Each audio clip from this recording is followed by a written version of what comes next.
Kirim kapal survei ke Laut Natuna, Cina dituding menekan Indonesia.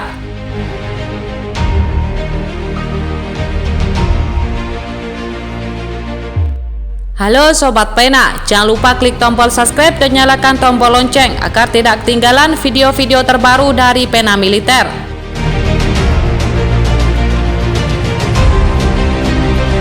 Dilansir dari laman berita resmi Sindo News, Cina dituduh terus menekan Indonesia dengan mengirim kapal-kapal survei ke Laut Natuna. Itu merupakan upaya Beijing untuk meningkatkan minat maritimnya di Indo-Pasifik.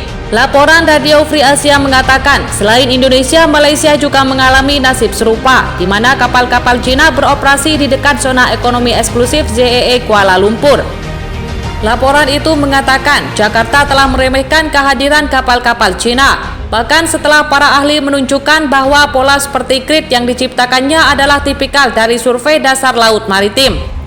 Kapal survei Haiyang DZ-10 milik Cina dilaporkan telah beroperasi di Laut Natuna Utara, wilayah utara Indonesia sejak akhir Agustus. Kapal tersebut dilaporkan masih berada di dekat blok tuna, ladang minyak, dan gas penting di daerah tersebut. Meskipun butuh istirahat untuk memasok kembali pada akhir September, itu kembali pada bulan Oktober. Ini terjadi karena Malaysia tidak seperti Filipina dan Indonesia mengambil sikap tegas terhadap kehadiran kapal survei Cina lainnya di dalam ZEE-nya. Kuala Lumpur memanggil utusan Cina untuk mengajukan protesnya 2 minggu lalu terkait kehadiran kapal berbobot 4.600 ton Dayang Hao. Data pelacakan kapal pada hari Senin menunjukkan kapal seberat 4.600 ton itu sekarang sedang dalam perjalanan ke utara, lebih dari 200 mil laut di sebelah barat Filipina. Menteri Koordinator Bidang Kemaritiman dan Investasi Indonesia Luhut Binsar Panjaitan menolak isu tersebut dan mengatakan Indonesia menghormati kebebasan navigasi di Laut Natuna.